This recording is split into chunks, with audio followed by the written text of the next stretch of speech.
સ્થાનિક સ્વરાજની ચૂંટણી અંગે તો સ્થાનિક સ્વરાજની ચૂંટણી અંગે કોંગ્રેસે કવાયત હાથ ધરી છે। ચૂંટણી માટે 5 રાજ્ય સ્તરીય સમિતિઓની રચના કરવામાં આવી છે। ભરતસિંહ સોલંકી બન્યા છે સ્ટ્રેટેજી કમિટીના ચેરમેન, તો લાલજી દેસાઈને સ્ટ્રેટેજી કમિટીના વાઇસ ચેરમેન બનાવાયા છે। શક્તિસિંહ ગોહિલ કેમ્પેનિંગ કમિટીના ચેરમેન બન્યા છે। પરેશ ધાનાણીને કેમ્પેનિંગ કમિટીના વાઇસ ચેરમેન બનાવાયા છે। જ્ઞાનીબેન ઠાકોર છે કેમ્પેનિંગ કમિટીના કન્વીનર, સિદ્ધાર્થ પટેલ છે મેનેજમેન્ટ કમિટીના ચેરમેન, તો જિગ્નેશ મેવાણીને મેનેજમેન્ટ વાઇસ ચેરમેન બનાવાયા છે। જગદીશ ઠાકોરની પ્રોગ્રામ કમિટીના ચેરમેન પદે નિમણૂક થઈ છે। શૈલેષ પરમારને મેનિફેસ્ટો કમિટીના ચેરમેન બનાવાયા છે। તો સ્થાનિક સ્વરાજની ચૂંટણી નજીક આવી રહી છે અને ત્યારે કોંગ્રેસે કવાયત હાથ ધરી છે।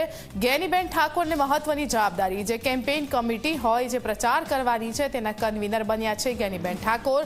તો સિદ્ધાર્થ પટેલ તમામ મેનેજમેન્ટ કરશે, એટલે કે મેનેજમેન્ટ કમિટીના ચેરમેન છે। જિગ્નેશ મેવાણી સિદ્ધાર્થ પટેલનો સાથ આપશે, મેનેજમેન્ટ કમિટીના વાઇસ ચેરમેન ધારાસભ્ય જિગ્નેશ મેવાણી છે। પૂર્વ પ્રમુખ જગદીશ ઠાકોરની પ્રોગ્રામ કમિટીના ચેરમેન પદે નિમણૂક કરવામાં આવી છે। તો શૈલેષ પરમારને મેનિફેસ્ટો કમિટીના, એટલે કે જે ચૂંટણી ઢંઢેરો બનાવે છે એ કમિટીના ચેરમેન બનાવાયા છે। સ્થાનિક સ્વરાજની ચૂંટણી અંગે કોંગ્રેસની કવાયત ચાલુ જ છે। રાજકોટમાં પણ ઉમેદવારોની પસંદગી માટે સેન્સ લેવામાં આવી છે અને આ વચ્ચે ચૂંટણી માટે તેમણે 5 રાજ્ય સ્તરીય સમિતિઓની રચના કરી છે।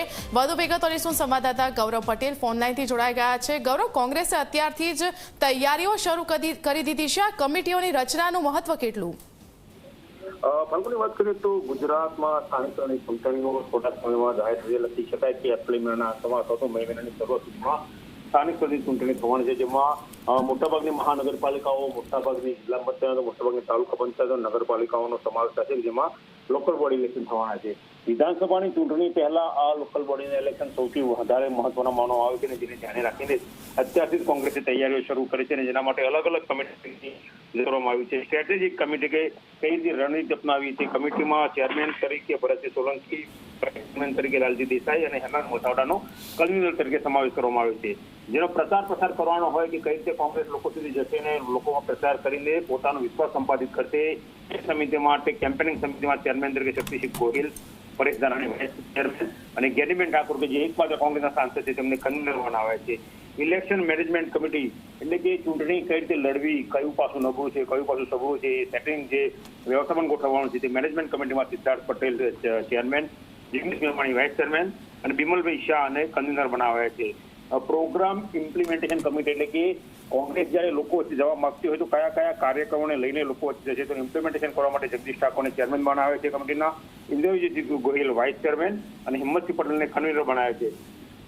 મેનિફેસ્ટો એટલે કે કયા વચનો લોકોને આપવા અને કયા વચનો સાથે લોકોનો વિશ્વાસ સંપાદિત કરવો તે કમિટીમાં શૈલેષ પરમાર ચેરમેન, પૃથ્વી વાઇસ ચેરમેન અને મનીષ જોશીને કન્વીનર બનાવ્યા છે। મીડિયાની વાત કરીએ તો મીડિયા કમિટીમાં અમીબેન યાજ્ઞિકને ચેરમેન, લલિતભાઈ કવિરાને વાઇસ ચેરમેન અને કેપ્ટનભાઈ શેખને કન્વીનર બનાવ્યા છે।